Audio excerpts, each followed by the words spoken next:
Hello बच्चों, आप सभी को मेरा बहुत बहुत नमस्कार। चलिए आज चालू करते हैं एटॉमिक स्ट्रक्चर का एक नया लेक्चर, शानदार लेक्चर जो आपको एकदम मज़ेदार लेक्चर लगेगा।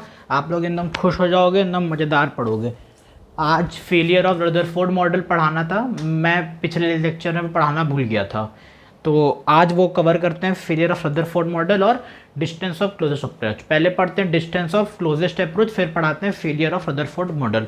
ठीक है, चलिए 1 2 3 क्या चालू करते हैं सर?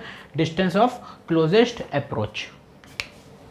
एक मिनट, कैमरा ऑन है, वीडियो की रिकॉर्डिंग और everything is clear. Approach distance of closest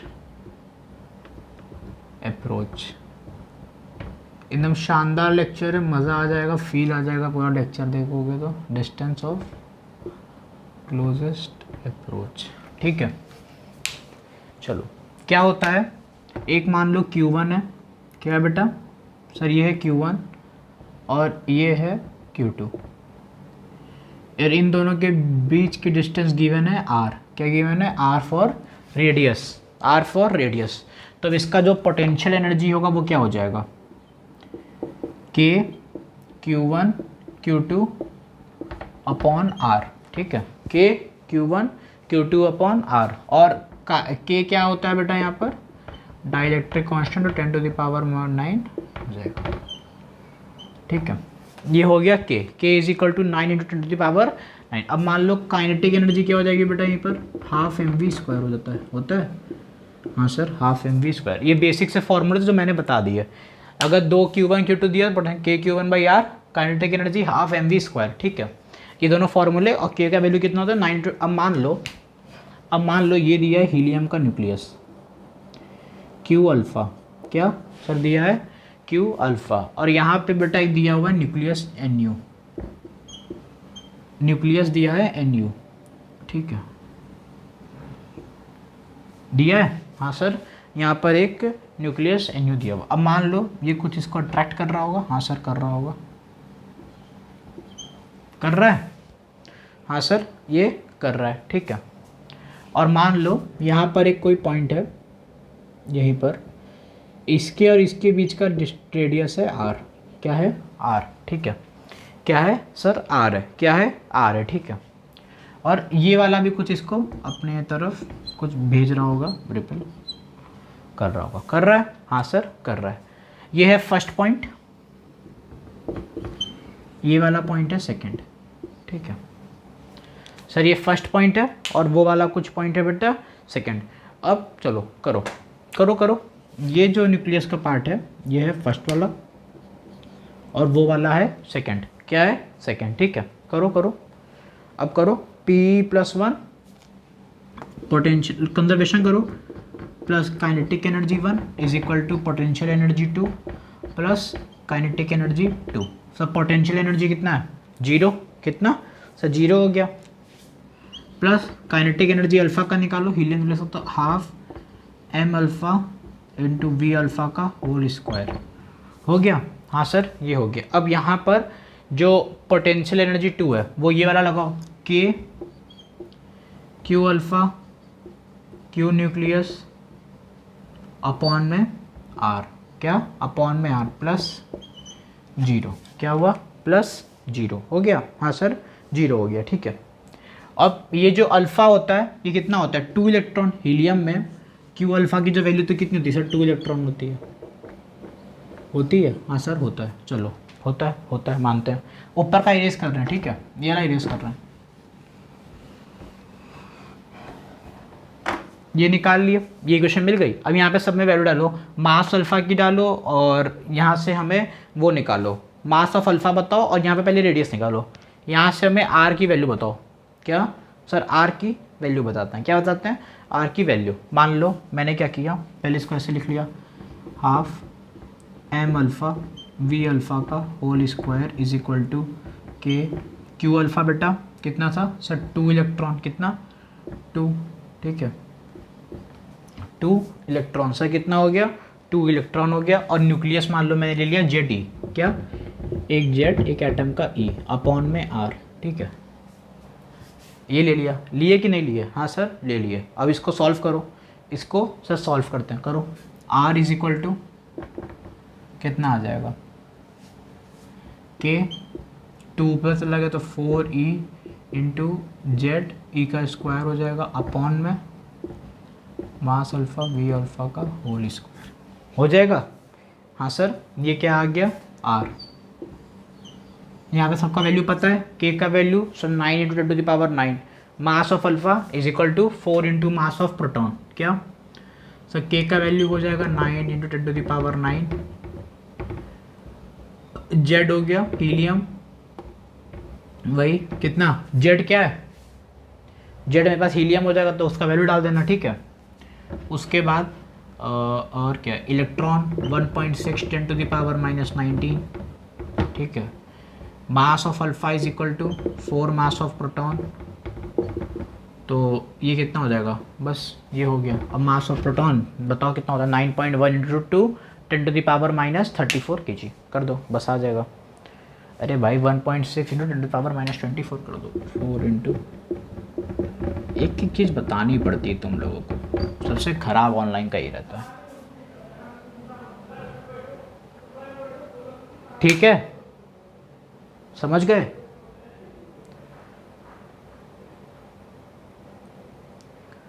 समझे? हाँ सर समझ गए, ठीक है। अब पढ़ते हैं ड्रॉबैक्स। क्या पढ़ रहे थे? Drawbacks, drawbacks of Rutherford model.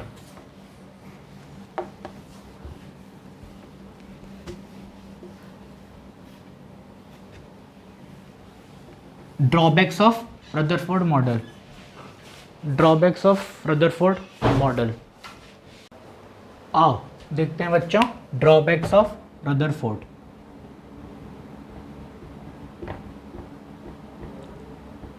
Drawbacks of Rutherford. अच्छा, आप लोगों को अगर पता होगा, पिछले लेक्चर में आप लोग ये देख कर आए होंगे, रदरफोर्ड का जो था उन्होंने क्या बोला कि एक इलेक्ट्रॉन है वो सर्कुलर ऑर्बिट पर अपने घूमता रहता है, ठीक है। अभी जो ड्रॉबैक था वो बताया मैक्सवेल थ्योरी ऑफ इलेक्ट्रोडायनेमिक्स साहब ने। किसने बोला? Maxwell theory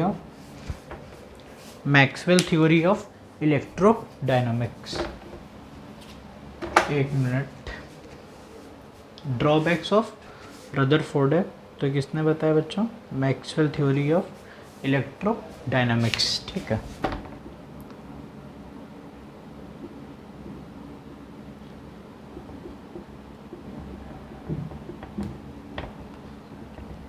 Maxwell theory of electrodynamics,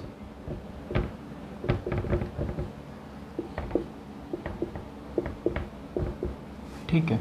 ये था, इन्होंने क्या बोला कि कभी भी कोई भी अगर इलेक्ट्रॉन है वो अगर किसी भी ऑर्बिट में अगर चक्कर काटेगा, ठीक है, तो वो अपनी एनर्जी को भी रिलीज़ करते हुए चलता है, एमिट करता है। तो यही ड्रॉबैक था, क्योंकि ये रदरफोर्ड साहब ने नहीं बता पाए थे, उन्होंने सीधा बात बोल दिया, उन्होंने सीधी बात ये बोल दी कि वो मतलब वो एनर्जी जो होती है वो रिलीज नहीं होता। तो according to the Maxwell,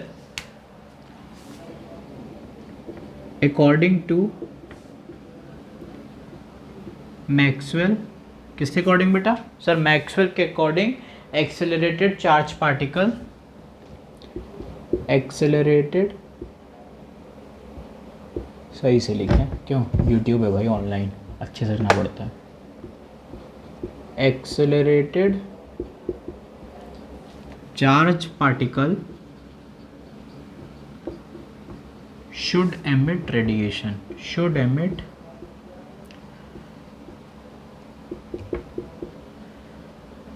radiation, ठीक है। ये किसने बोली बच्चों? सर मैक्सवेल साहब ने बोली थी कि कोई भी अगर इलेक्ट्रॉन अगर एक्सेलरेटेड चार्ज पार्टिकल एक्सेलरेट कर रहा है तो वो एमिट क्या करेगा? रेडिएशन रिलीज करते हुए चलता है। अगर कहीं पहुंचेगा तो क्या रिलीज करता है?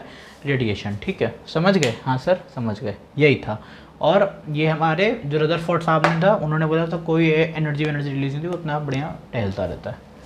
चलो समझ गए ना। चलो अब देखते हैं एटॉमिक नंबर और मास नंबर। सर क्या बता रहे हो? अब बेटा बताते हैं एटॉमिक नंबर और मास नंबर, ठीक है।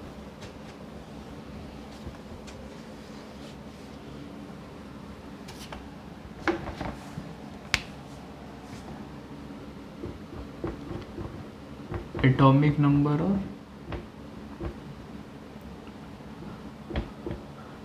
And mass number.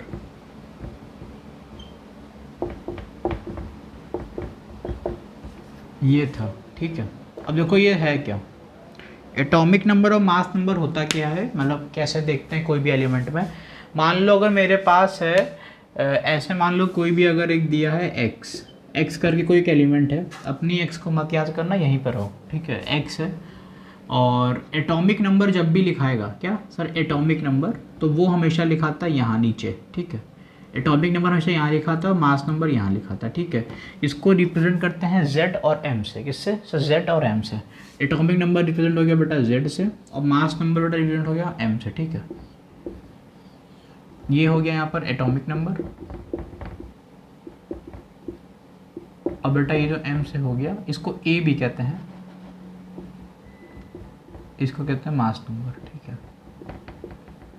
Atomic number और सर मास नंबर क्या हो गया, एटॉमिक नंबर और मास नंबर, ठीक है। मान लो सोडियम है, क्या सोडियम है, सोडियम का एटॉमिक नंबर 11, मास नंबर 23 हो गया, तो एटॉमिक नंबर 11 हो गया। क्या हो गया बेटा सर एटॉमिक नंबर 11 हो गया। अब बेटा मास नंबर कितना हो गया सर 23 हो गया, ठीक है। 1 से लेकर 20 तक सबको पीरियोडिक टेबल याद होनी चाहिए लगभग, तो लगभग 30 तक तो याद होनी चाहिए पीरियोडिक टेबल। ये जूनियर बच्चों के लिए है जो 9th-10th में अगर देख रहे हैं लेक्चर तो, और अगर जो 11th-12th के सीनियर्स हैं उनको पूरी फुल, क्योंकि अभी आप डी ब्लॉक पढ़ोगे, एफ ब्लॉक पढ़ोगे तो पूरा याद होना चाहिए, फुल ब्लॉक लिखना है, फुल टेबल। एक जूनियर बच्चे जो 9th-10th के होते हैं उनको लमसम 30 तक तो याद होनी चाहिए। और मास नंबर तो हो जाता है, वो क्वेश्चन प्रैक्टिस करते तो मास नंबर ऑटोमेटिक आ जाता है, ठीक है। अब देखो जैसे मेरे पास अगर एक, चलो एक बताओ, यहीं से हम लोग सीखते हैं number of proton, number of proton, number of neutron, atomic number, mass number, सब सीख, ठीक है। बच्चों क्या देखते हैं, number of proton, number of neutron, ठीक है, ये सब देख लो। Sir number of proton, number of proton हमेशा किसके बराबर होता है, एटॉमिक नंबर के, किसके सर नंबर ऑफ प्रोटॉन किसके बराबर होता है, एटॉमिक नंबर के। जैसे मान लो ये सोडियम है, क्या पहले लिख लो फिर बता रहे हैं। नंबर ऑफ प्रोटॉन किसके बराबर है बच्चों, सर नंबर ऑफ प्रोटॉन बराबर है एटॉमिक नंबर के, ठीक है। किसके बराबर है number of proton, sir number of proton बराबर है एटॉमिक नंबर के। और नंबर ऑफ न्यूट्रॉन किसके बराबर होता है, नंबर ऑफ न्यूट्रॉन होता है मास नंबर माइनस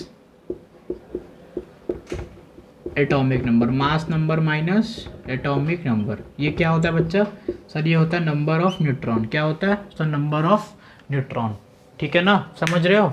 मेहनत करो, मेहनत हम भी आपके साथ देखो कर रहे हैं, जो पॉसिबल जितने हो रहे सब कराते हैं। हम खुद बढ़िया बढ़िया क्वेश्चन सर्च करके तब कोशिश करते हैं कि अच्छे से अच्छा कंटेंट दें, ख़राब चीज़ नहीं देते, ठीक है। चलो मान लो ये सोडियम का बताना है, क्या सोडियम का, किसका सोडियम का, ठीक है।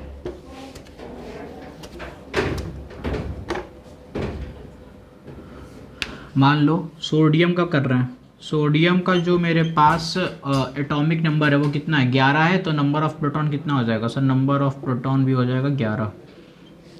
नंबर ऑफ प्रोटॉन क्या हो जाएगा 11, ठीक है। और नंबर ऑफ न्यूट्रॉन कितना हो जाएगा,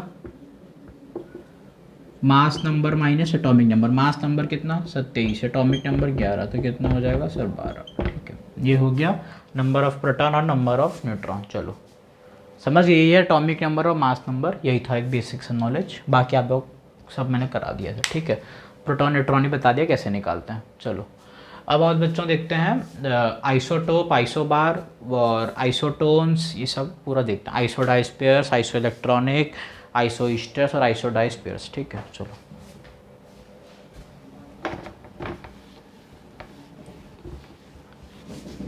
सर क्या क्या देख रहे हैं बेटा, आइसोटोप, आइसोबार, ठीक है,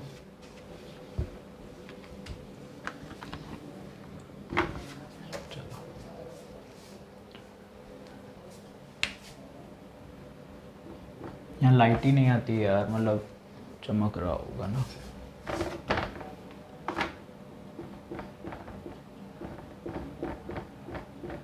आइसोटोप्स, ठीक है। क्या सर? सर आइसोटोप, ये तो सर बचपन से पढ़ते हुए आ रही है, जिसको नहीं पता समझ जाइए सर, ख़त्म ही है वो। सेम एटॉमिक नंबर, क्या सेम होना चाहिए बेटा? Sir same atomic number, different mass number, ठीक है।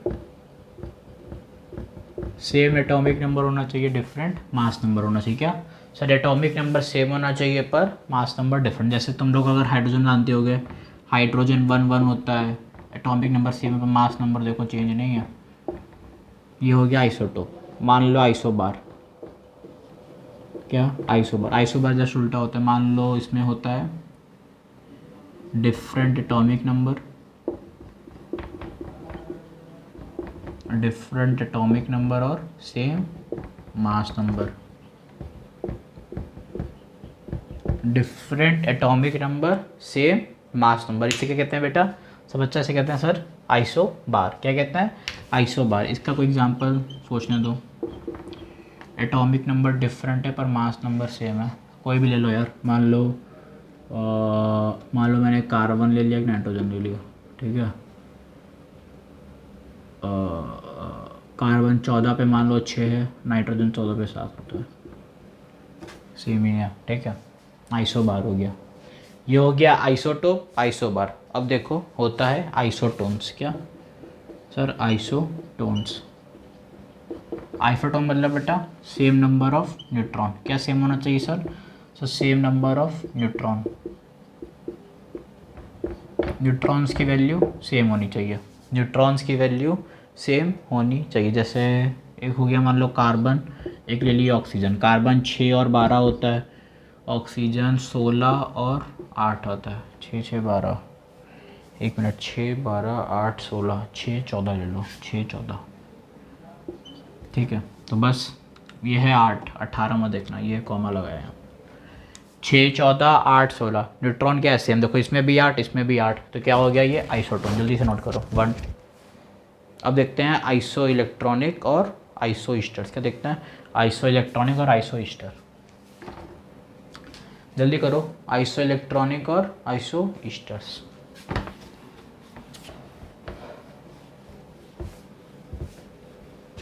आइसो इलेक्ट्रॉनिक इतना मीन्स है सेम नंबर ऑफ इलेक्ट्रॉन। क्या? So same number of electron. Iso electronic मतलब हो गया सेम नंबर ऑफ इलेक्ट्रॉन्स। जैसे कि मान लो n-3 है, O-2 है, तो देखो कितना आ रहा है? 7 + 3 10, 8 + 2 10। मान लो सोडियम प्लस हो गया, Mg+2 हो गया, ठीक है। यही सब एक्सेट्रा एग्जाम्पल्स होते हैं, ठीक है। क्योंकि देखो 7 + 3 10, 8 + 2 10, 11 - 1 10, 12 - 2 10, ठीक है। ये हो गया बेटा आइसो इलेक्ट्रॉनिक। अब देखते हैं आइसो ईस्टर्स, ठीक है। एक आइसो इलेक्ट्रॉनिक देख लिए, अब देखते हैं ईस्टर्स, जिसमें होता है same number of electron and same number of atom, ठीक है। Same number of electron and same number of atoms.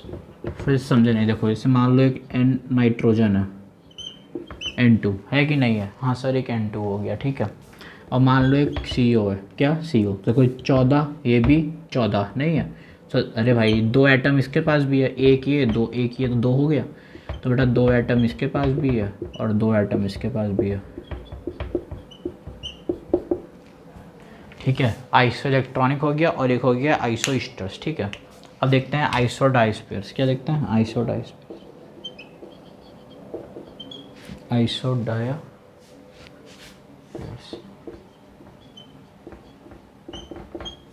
इसमें होता है same number of neutron minus proton. क्या? So same number of neutron minus proton, ठीक है। Neutron minus proton जिसमें same होता है उसी को कहते हैं isodiapher. Same number of neutron minus proton, समझे? न्यूट्रॉन को हम कैसे लिख सकते हैं? Atomic number minus mass number, A - Z। Proton sir atomic number. अरे भाई mass number minus atomic number minus mass number, तो ये हो सकता है ऐसे A-2Z, क्या A-2Z, ये भी हो सकता है। ठीक है, बस यही है। ये क्या है, न्यूट्रॉन है, ये प्रोटॉन है। सर ये न्यूट्रॉन है, ये प्रोटॉन है, ये न्यूट्रॉन है, ये प्रोटॉन है। ठीक है, समझ गए? हाँ सर समझ गए। यही तुम्हारी पूरी है, ये था न्यूट्रॉन माइनस प्रोटॉन। आई तीनों को बाद देख लिया जाए, एक बार तीनों को देख लिया फटाफट, मतलब जितने भी पढ़े छयों की छयों सबको देखते हैं। लिखा जाए, चलो तुम लोग मेरे साथ बनाओ। आइसोटोप, आइसोबार और iso electronic, iso neutron, isotone, क्या था आइसोटोन, हाँ आइसोटोन, क्या आइसोटोन, आइसो इलेक्ट्रॉनिक और आइसो ईस्टर्स, क्या आइसो ईस्टर। और मान लो एक था यहाँ पर आइसोडाइस्पेस। ठीक है चलो, ये था, ये रिविजन हो रहा है, बस रिवीजन है ये, पहले बताते रहे।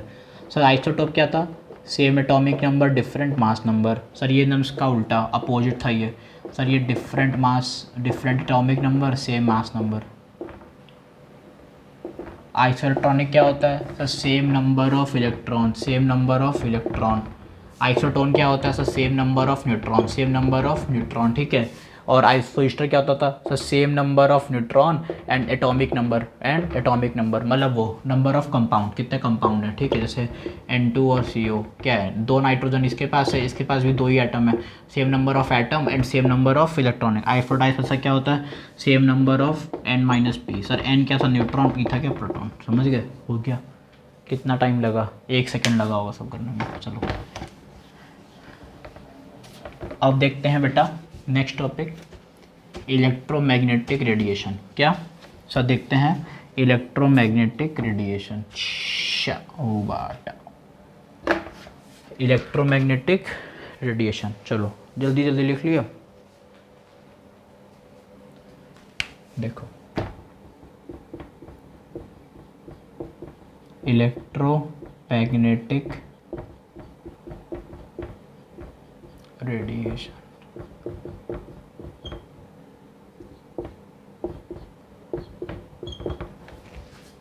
ठीक है, क्या है इलेक्ट्रोमैग्नेटिक रेडिएशन, ये क्या होता है, it is a set of mutually perpendicular electric and magnetic field. It is a set of mutually perpendicular electric and, मैं लिखता हूँ क्या लिखते हैं, ठीक है, it is a set of mutually, ये it is set of mutually perpendicular electric and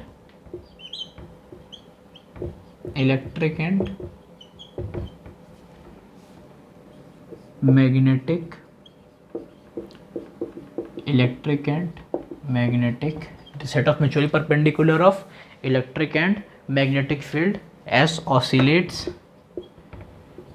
oscillates perpendicular to the direction of propagation। ठीक है, ये क्या है सर, ये है इलेक्ट्रोमैग्नेटिक रेडिएशन, यही है इलेक्ट्रो। ठीक है बेटा, it is a set of, sir it is a set of mutually perpendicular electric and magnetic field S oscillates perpendicular to the direction of, professor समझाओ सर समझ नहीं पा रहे हैं, देखो बता रहे, देखो मान लो एक एक्स एक्सेस है, एक वाई एक्सेस है और एक जेड एक्सेस है। 3 एक्सेस बनाया तुमने, कितने बनाई सर, हमने 3 एक्सेस बनाया सर, एक बनाया एक्स एक्सेस, एक बनाया वाई एक्सेस, एक बनाया जेड एक्सेस।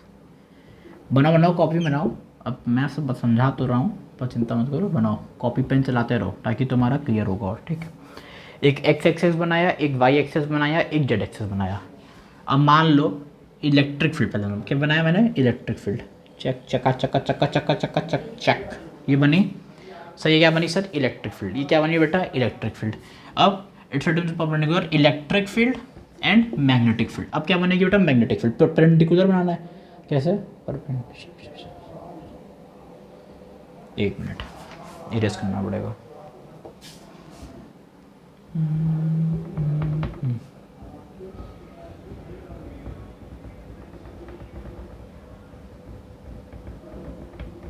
परपेंडिकुलर ये बनेगा, परपेंडिकुलर ही जाएगा। अगर और किसी तरह घुमाओगे तो गलत हो जाएगा, ठीक है। कैसे जाए परपेंडिकुलर, जैसे हमारे अलग सर हैं, बहुत बड़े टीचर हैं, ठीक है।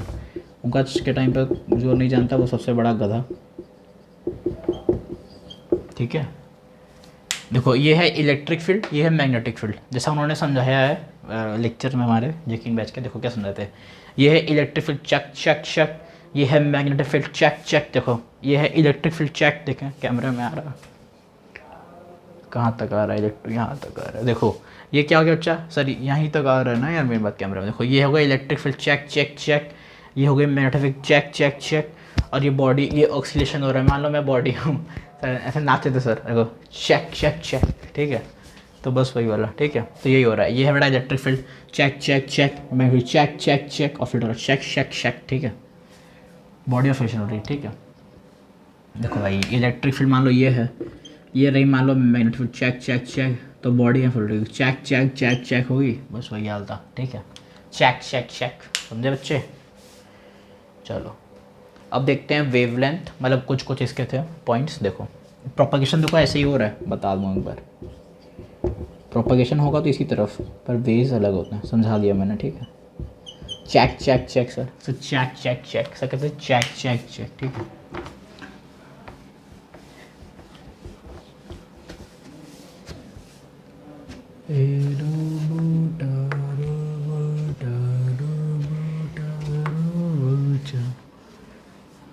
ठीक है, अब क्या देखते हैं, चलो अब देखते हैं एक चीज वेवलेंथ, कुछ टर्म्स हैं,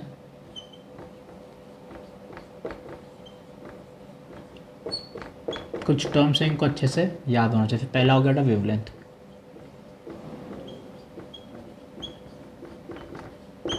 क्या हो गया वेवलेंथ, ठीक है। क्या वेवलेंथ, ये क्या होता है, डिस्टेंस बिटवीन टू कंसेक्यूटिव,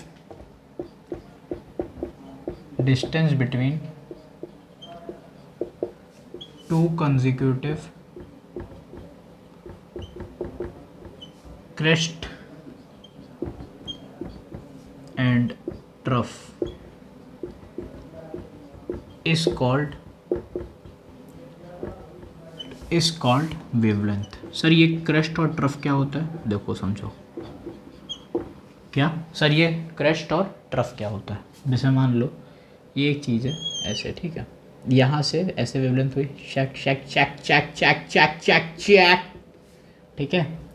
तो ये जो ऊपर वाला होता है, ऊपर वाला, इसे कहते हैं बेटा, इसे क्या कहते हैं सर, क्रेस्ट। क्या कहते हैं, crest.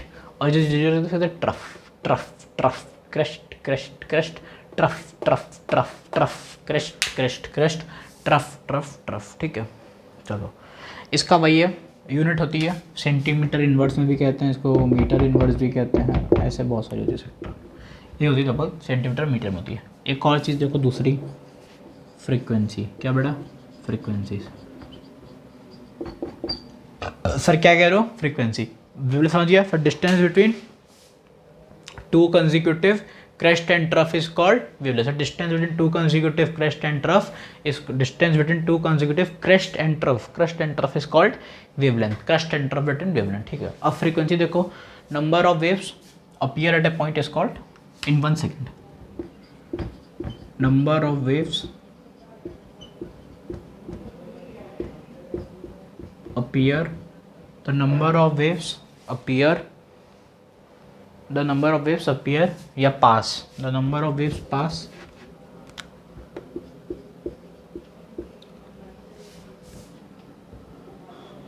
through one point in 1 second is called frequency. क्या, इसी को कहते हैं frequency is called frequency, ठीक है। और फ्रीक्वेंसी की यूनिट होती है सेकेंड इनवर्स। क्या सर, सेकेंड इनवर्स होती है, ठीक है। Number of waves passes through 1 point in 1 second is called frequency. चलो समझे, the number of waves pass through 1 point in 1 second is called frequency. Distance to consecutive crest and trough is called wavelength, is called wavelength, ठीक है sir. अब देखते हैं next point, velocity. क्या, velocity. दो देख लिए, तीसरा देखते हैं वेलोसिटी।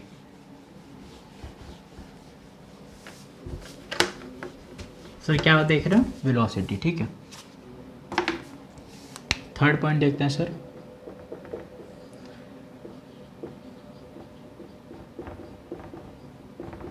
वेलोसिटी को बेटा इंडिकेट करते हैं सी से। किससे? सी से। किससे इंडिकेट करते हैं वेलोसिटी को? सर इंडिकेट करते हैं सी से। ये होता है लीनियर डिस्टेंसेस। क्या? Linear distance travelled. कैसे डिस्टेंस बेटा? सर जो डिस्टेंस जो लीनियर होती है वो ट्रेवल्ड किसके द्वारा? Sir travelled by the wave, travelled by the wave in 1 second is called velocity, is called velocity, unit metre per second. क्या? Metre per second. चलो चौथा देखते हैं। तीन देख लिए सब, वेवलेंथ, फ्रीक्वेंसी और वेलोसिटी। चौथा एम्पलीट्यूड। क्या? Amplitude.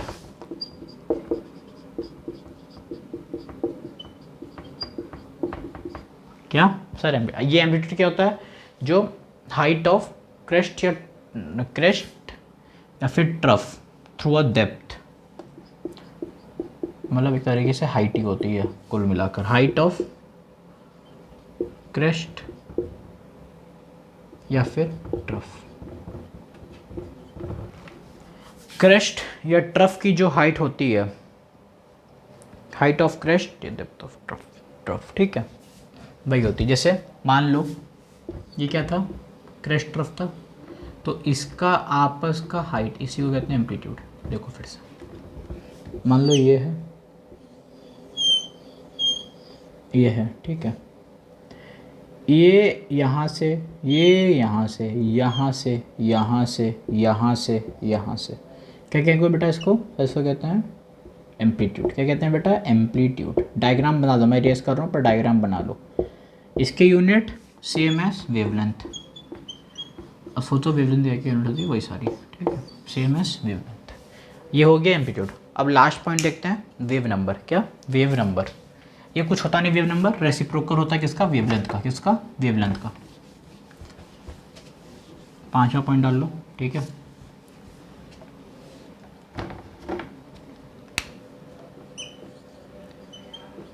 Wave number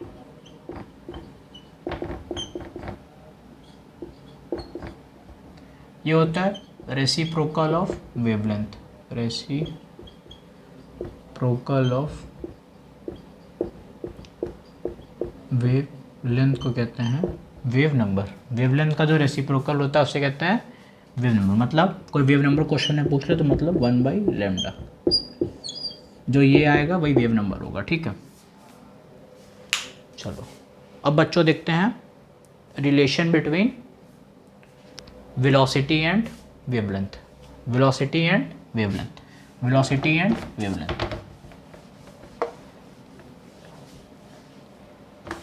relation between velocity and wavelength.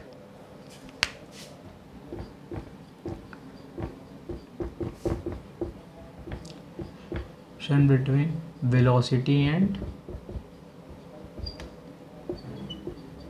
कुछ खास नहीं होता, बहुत बड़ी तीरंबाजी नहीं होती, सिंपल होता है c = v λ। ये होता है वेलोसिटी और वेवलेंथ के बीच का रिलेशन, ठीक है। चलो यही है और कुछ नहीं है। c = v λ। c sir speed of light, v sir velocity. v क्या है बच्चा? वेलोसिटी है सर। और ये क्या है सर? वेवलेंथ है, ठीक है। c = v × λ। चलो अब तुम हमें, ओ सॉरी वेलोसिटी कह रहा हूँ, फ्रीक्वेंसी। यार पागल हो गया हूँ मैं आज। फ्रीक्वेंसी एंड वेवलेंथ, सॉरी यार भाई, माफ़ कर दो, रिपोर्ट मत कर देना, माफ़ कर दो। ह्यूमन एरर हो जाता है यार, अब क्या करें। मैं पहले को, मैं टीचर नहीं, मैं स्टूडेंट। चलो c = वी इंटर वी यहाँ पे है फ्रीक्वेंसी, क्या बच्चा सर वी है फ्रीक्वेंसी। सर माफ़ कर दो सर, माफ़ कर दी सर, जाओ क्या आप भी याद रखोगे। चलो अब करो find the frequency of electromagnetic wave. Find the frequency of electromagnetic wave, question लिखो जिसका वेवलेंथ तुमको दिया है 3000। सब फ्रीक्वेंसी फाइंड करना है जिसका वेवलेंथ दिया है 3000 एंगस्ट्रॉम। चलो करो करो करो करो करो बच्चा, लगाओ यही ना, यही सेम लगाना, कुछ करना ही नहीं है। Sir c is equal to v lambda लगाएंगे, c पता है 10⁸ v पता नहीं सर, वेवलेंथ यहाँ आ जाएगा तो इतना हो जाएगा 3000 10⁻⁻10 ऊपर चला गया 1000 होगा पहली बात, तो ये हो जाएगा 10⁻⁻8 10⁻8/10⁻⁻7 ऊपर चला जाएगा तो क्या हो जाएगा जल्दी बोलो, 10⁻15। क्या हो जाएगा 10⁻15, ठीक है।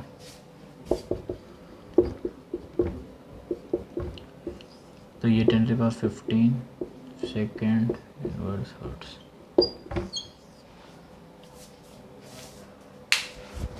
चलो इसे पता है ना, एक एंगस्ट्रॉम होता है 10⁻⁻10 नैनोमीटर। कोई पूछ मतलब ना मारेंगे चपाट चपाट। एक और चीज़ देख लो, एक पिकोमीटर कितने बराबर होता है बेटा, -12 मीटर। फर्मी मीटर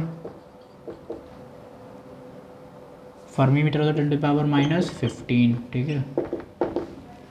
एक नैनोमीटर -9 मीटर, ठीक है। ये सब चीज़ें पॉइंट है, सब इंपॉर्टेंट है, तो बच्चों को याद नहीं रहता तो बता दिया। चलो अब देखते हैं इलेक्ट्रोमैग्नेटिक स्पेक्ट्रम की फ्रीक्वेंसी का पे क्या असर पड़ता है।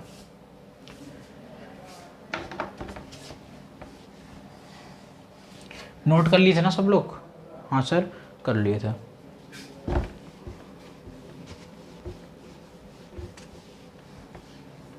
अब जैसे मान लो इलेक्ट्रोमैग्नेटिक स्पेक्ट्रम है, ठीक है।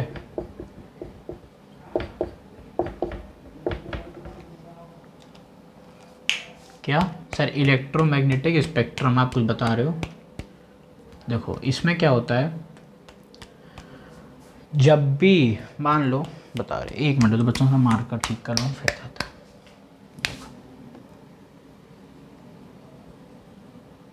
ये ऐसे जा रहा है, ठीक है। ये इस तरफ अगर जा रही है रेस, इस तरफ अगर जा रही, तो इसका मतलब अगर इस तरफ फ्रीक्वेंसी क्या होगा, डिक्रीज होगा। फ्रीक्वेंसी डिक्रीजेस, वेवलेंथ इंक्रीजेस, ठीक है। सर ये क्या बनाया हो सर, समझी में नहीं आ रहा। देखो इधर क्या बना है, मान लो ये है, जो आप लोग वो रेस के नाम पढ़े होंगे शायद, मुझे जहाँ तक याद है वो क्या नाम होता है, कॉस्मिक रेस, कॉस्मिक रेस, गड्डी for gamma rays. Gamma rays क्या, तो गामा रेस XUV, क्लासिकल गड्डी XUV, एक्स रेस, ठीक है। एक्स रेस, फिर मान लो हो गया ultraviolet, UV ultraviolet, ठीक है। Cosmic rays, Y rays, X rays और अल्ट्रा वायलेट हो गया। फिर मान लो हो गई एक विजिबल रेस, क्या, V